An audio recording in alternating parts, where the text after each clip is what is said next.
This is your back. This is your back in pain.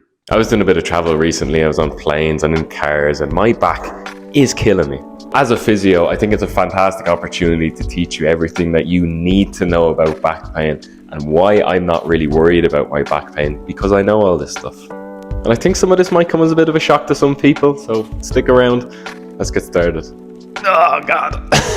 Low back pain is incredibly common. It happens in around 60% up to 80% of people in their lifetime. And of that population, it recurs in the following year in around 24% up to, again, 80% of the time. So it happens a lot and it comes back a lot. Normally we triage back pain into 3 different categories. 2 of the categories are going to be the nasty stuff, which we're not really going to mention too much of. It's the stuff like sciaticas and fractures and cancers. Those types of back pain have very particular symptoms, which helps us rule them out. Stuff like numbness in the saddle area, shooting pains down the back of the legs, unremitting night pain, amongst other red flag symptoms, which we'll list here. If you think you have any of these, definitely get seen to as soon as you can. However, these cases are incredibly rare. They only count for less than 5% of all back pain cases.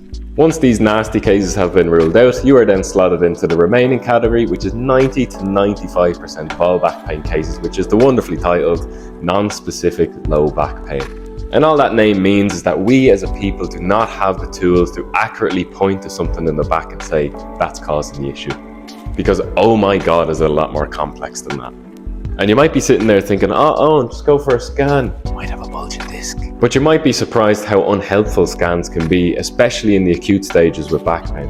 In a study of over 3,000 healthy, pain-free subjects, they had nothing wrong with them. The researchers sent them for scans on their back and then just noted down what they saw.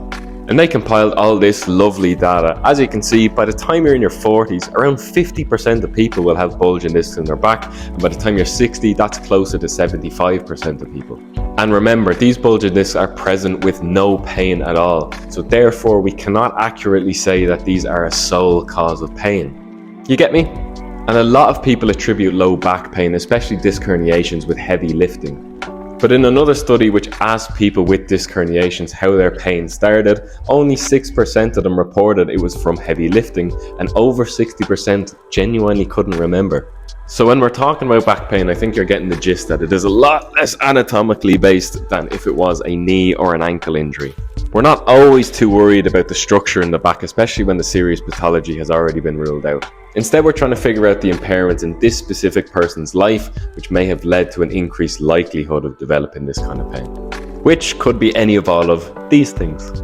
This does include biological factors like weakness or stiffness, psychological factors, depression, catastrophization of your back pain, and also fear of moving your back, which an awful lot of people have, can actually lead to back pain. And societal factors. Have you been traveling on planes and standing around museums and racking up 30,000 steps a day?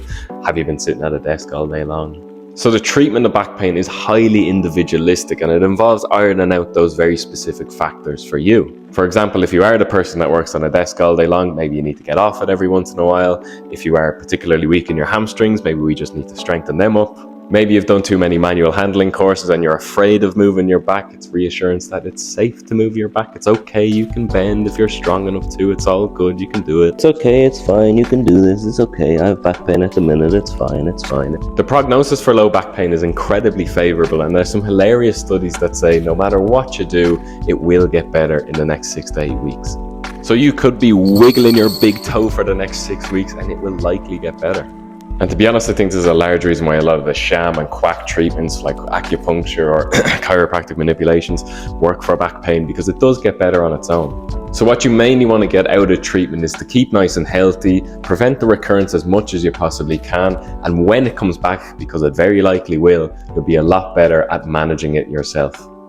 Now remember, back pain affects up to 80% of people in their lifetime, so share this video, help as many people as you possibly can. Leave a like, check if that subscribe button works. Check me out on Instagram and on TikTok, and we'll see you in the next one.